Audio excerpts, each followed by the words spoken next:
Hello everyone, GuardianE here, and we're just moments away from the reveal of the next set of special heroes to drop into Fire Emblem Heroes for New Year's. And of course, traditionally we have gotten Fire Emblem Heroes original characters as alts for New Year's, and I would expect that tradition to continue today.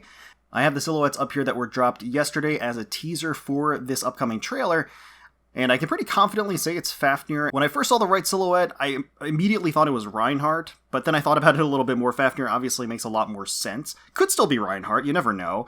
But right now my money is on Fafnir. We'll see if we get the Jötunheimer sisters, Atri or Jötnar. I mean, let's be real, who actually wants Jötnar? The answer is nobody. Nobody wants Jötnar.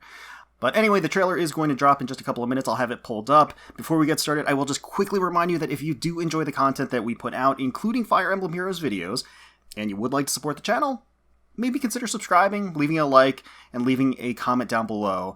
Really, really does help us out. We really, really would appreciate it, so thank you so much. And if not, thank you so much just for watching. Alright, I have it pulled up right now. I'm not looking at my screen, so I don't know what's being revealed, but I'm going to hit play, we'll react and watch it together for the first time. Then we'll take another watch and actually go through the characters to see if this is a banner that I ultimately think is worth pulling on. So let's get started. And now, okay. Let's see what they got for New Year's. Wishing for a happy new year. Special heroes to battle. Oh! That's, yeah, I was about to say, that looks exactly like Reginn. Oh, Bearing Dawn! She's got a little ferret! Since it's a new year, I fixed up my Golden Bursty so it's sparkling. That's such a cute... I don't know if it... Is it an otter or a ferret? It looks like a ferret, but I don't know. Anyway, Nidavellir Lots. Okay. Feeling lucky? So she's gonna be a Blue Tome Cavalry? Oh, that's really cute. I like that animation. Ah, there he is, Fafnir, indeed. Fresh ambition. Yeah. Oh, looks very... I don't know. I like the fact that he's got the little flower branch with him. Sprig. A sprig, I guess. Nidavellir sprig. Eternal night. Okay. And next, so I would expect some beast units here. Okay, yep, exactly. Lap cat of luxury. We are going to be getting Lyre. Oh, she's got like a little puppet. That's cute. Sparkling Fang. Okay, alright. I want my New Year's gift! Alright, and who are they going to showcase for? Oh, they are going to show the Jötunheimer sisters. You look amazing in that kimono. They do look amazing. Because we're twins. Oh, Kaboon! Kaboon art, the Jötunheimer sisters. What more could I ask for? Are you kidding me? I was hoping I could skip this banner, to be honest with you. They're flyers, too? God, they're hitting all the marks for me. Duo skill. Okay, Pathfinder, that is kind of their thing, right? As the Jötunheimer sisters, so... We'll take a closer look, of course. Enjoy! They are on that turkey. Although they have their own wings, why do they need to ride the turkey? If they have their own wings, I guess it doesn't really matter. So they're going to be a green archer as well. Why are there so many flying green archers? I don't like that. Like Clockwork, Paralog Story. I'm actually kind of annoyed by that because, for obvious reasons. Wait, who else is here? There's going to be a red beast for free. I didn't see who that was.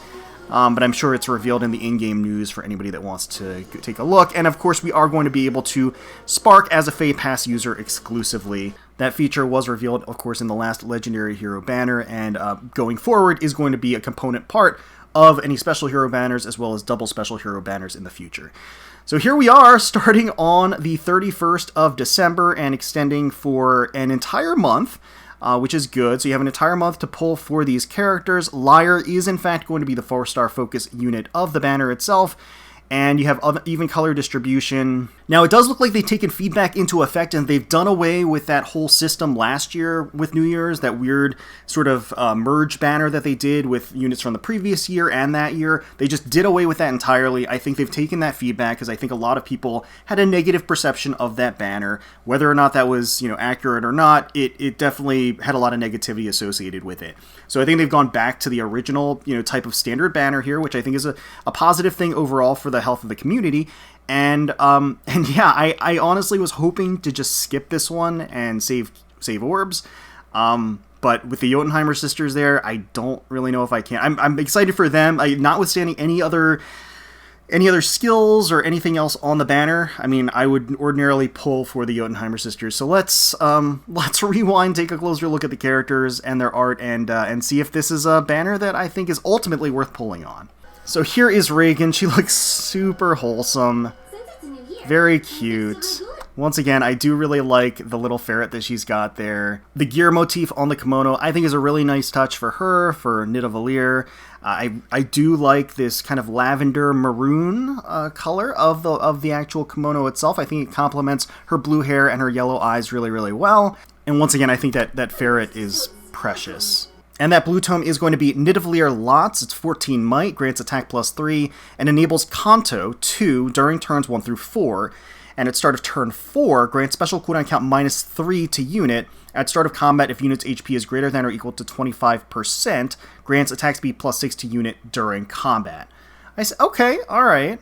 So the auto Kanto, especially for a ranged unit, is extremely powerful and versatile. So that alone makes her a potent unit in general. That has been Reginn's thing since the beginning, and she has it here too. So except she's ranged here. So that is a differentiating factor once again, and I think that does just make her that much better. So Kanto 2 turns 1 through 4, which is great, and then at the start of turn 4, she gets a special cooldown count -3. So that means she gets an insta-charge to her Sather Shell, which is her unique special. And then she gets an in-combat buff to both of her offensive stats, attack and speed, as long as she meets a certain threshold. So a lot of good stuff in there, I would say. The Kanto in particular, it's not something necessarily new that we've seen. So it is a little weird how the effects of the weapon are staggered on different turns, although it does make sense when you take into account Sather Shell's effect. At start of turn 1, grant special cooldown count -3 to unit. So she gets an insta-charge on turn 1, and then once again, she gets another special insta-charge on turn 4. Boosts damage by 15, and calculates damage using the lower of foes' defense or res. Not the most powerful special in the world, but that self-fulfilling special charge cooldown count is very potent, and then, of course, the adaptive damage is very nice. So Sparrow 3 for the A slot is going to be quite powerful, and cross-spur attack. Grants attack +5 to allies in cardinal directions of unit during combat. Interesting. Now that opens some doors here. So this is a new class of C-slot support skill that's going to be just a lot more open-ended. You'll be able to provide an attack boost to units across the map. I like that. I do like that. So yeah, Reginn doesn't blow me away here with her skills, but it seems like she's going to be useful, especially, you can't have a unit with the Kanto 2 and not have it be useful. So, and I do adore this animation. It's super cute. Very, very cute. And here is Fafnir as a cavalry red dagger unit. His art is actually really faithful to the original design and art style, so did a great job there. I really like the gear motif for Nidavellir. I think that's a great effect on the actual. His color scheme also matches his original design, and it looks pretty fantastic on him. The black and the gold works really well together. Even the inner lining of the cloak that's around him beneath has that flash of gold. Beneath the kimono itself, it does look like there is this sort of deep maroon purple color. The blooming sprig as his weapon just adds that festive flash of color that you're looking for. I think that's really great, and it really draws attention to the weapon as well. It's a little troubling that he has his crown, so I guess he's still under control, I guess? I don't really know. I'm not sure exactly how they're going to handle that, but I think he looks really dapper in this kimono. I think it suits him really well. So as mentioned, he has a red dagger unit, Nidavellir Sprig, 14 might, grants speed +3, Kanto 2, during turns 1 through 4, and if unit initiates combat or is not adjacent, grants +5 to all stats. Neutralizes effects that prevent units' follow-up attacks, and inflicts special cooldown charge -1 on foe per attack during combat. Okay, I would personally say that his weapon effects are a step above Reginn's here. He has the Kanto, which I think is, again, the unique utility aspect of these units, but then you also have the +5 to all stats in combat. You have the neutralizing, preventing his follow-up attacks, which is actually really, really good. And then special cooldown count charge -1 on foe per attack. That's good. Glimmer for the special. Attack speed solo 4. That's going to work really well as a Cavalier unit. He's going to overextend traditionally. Disarm Trap 3. That has its niche uses. Rouse Attack Defense 4 for the C slot. At start of turn, if unit is not adjacent to an ally, grants attack speed +6 and Null Panic to unit for 1 turn. That is quite strong, and that is going to work cohesively very well with the rest of his kit, and the fact that he is a ranged cavalry unit, he will be able to kind of be on his own on a map, get his own buffs, and coordinate that way to get the boosts for the solo skills as well as the rouse skills. So Fafnir, he is a red dagger unit, which I would say is not so universally useful as a lot of other weapon types, but at the same time, I do think that his kit overall is better than Reginn's when looking at it entirely, in its entirety. Alright. Okay. The flash of fire as he's casting his spell, and it's kind of raining, this magical effect. It's really nice. Alright, so Lap Cat of Luxury. Here we go. And it is going to be Lyre. So Lyre is going to be a cavalry colorless beast unit. Art is by Kayahachi, and they always do a fantastic job on the art. Just beautiful, clean, crisp colors. You can see here, I love the multicolored sash that she has. The shading effects in her hair as it's kind of tousled a little bit. The puppet is really cute, I would say, for a weapon. You have her floofy tail curled up behind her, which is really nice. The color scheme itself is just really calming and gentle for New Year's festivities, I feel. It has this very relaxed tone. Now, she is going to be the 4-star focus unit of the banner. She is going to have her own unique weapon, Sparkling Fang. 14 might, grants speed +3. At start of combat, if foe's HP is greater than or equal to 75%, grants attack speed +6 to unit during combat, and also if unit's speed is greater than foe's speed, grants special cooldown charge +1 per unit's attack, and deals +5 damage to foe per unit's attack, including when dealing damage with a special triggered before combat. Oh, okay. At start of turn, if unit is adjacent to only beast or dragon allies, they transform, and as transformed gets attack +2, and if unit initiates combat, inflicts attack defense -4 on foe during combat, and foe cannot make a follow-up attack. This is actually a really powerful weapon for a 4-star focus unit. The HP condition is a little bit on the stringent side with 75%, but it's not too bad. The +6 to attack and speed is obviously very, very good as an in-combat boost. She's probably going to be a very speedy unit, and her having speed above her opponent means that she gets additional special cooldown charge. That's very good. And then they throw true damage in here, so +5 per attack, and then also including damage with a special trigger before combat. So AoE specials and things like that actually get the true damage tacked on. I could be wrong, and I know somebody will correct me in the comments if I am, but I think that's the first time we've seen that, where it specifically outlines that the boost or the true damage or whatever it is also stacks onto the AoE damage of a special. And obviously the really, really powerful component of her transformation is that the foe cannot follow up attack. That is very potent. So yeah, I mean, I am impressed by the weapon. Luna for the special. Attack speed catch 3. At start of combat, if foe's HP is 100% or if penalty is active on foe, grants attack speed +5 to unit during combat. So the catch 3 skill's not really that amazing. However, what I will say is that she would be a pretty great stepping stone for the catch 4 skills, which would allow you to get catch 4 from another unit as well as 3 other skills. So because she's going to be relatively easy to get as the 4-star focus unit of the banner, might be worth getting a couple of copies just so you have some spare catch 3s. Just to maximize the efficiency of inheriting catch 4 onto a unit that you want to inherit it to. Chill attack defense 2 for the B slot. At start of turn, inflicts attack defense -5 on foe on the enemy team with the highest attack plus defense total through its next actions. That B slot is okay. I wouldn't say it's optimal for her, and not only that, I also don't think that it's one of the better dual chill skills, so I can take it or leave it, really. So, really, her claim to fame is going to be her weapon. Her weapon, I think, is pretty exceptional for what it does, especially as a 4-star focus unit. She's going to be a pretty darn good merge project, I would say, because, again, you can relatively easily get copies on this banner. So, If you're a fan of her, this is actually a great opportunity to stock up on copies and try to get her to the plus 10. And she's got okay stuff. I think the catch skill is definitely worthwhile just as a stepping stone skill, but otherwise the rest of her skills aren't really that fantastic inheritance-wise, but her weapon is decent, and it seems like she's going to have a pretty okay stat line, especially with some pretty high speed for a potential merge project. And she's transformed. I love that the multicolored scarf is still on her, and there she slashes forward with the confetti flying off. Really, really nice. And then here are the New Year Jötnar, I guess. She took the words out of my mouth. They really do look amazing. They are a flying green archer, which is very, very unfortunate for me. For obvious reasons, I'm trying to plus 10 pirate Hinuka and Camilla, who is a green archer. So that's really annoying, I have to say. That's not going to stop me from going for them, because it's never stopped me before.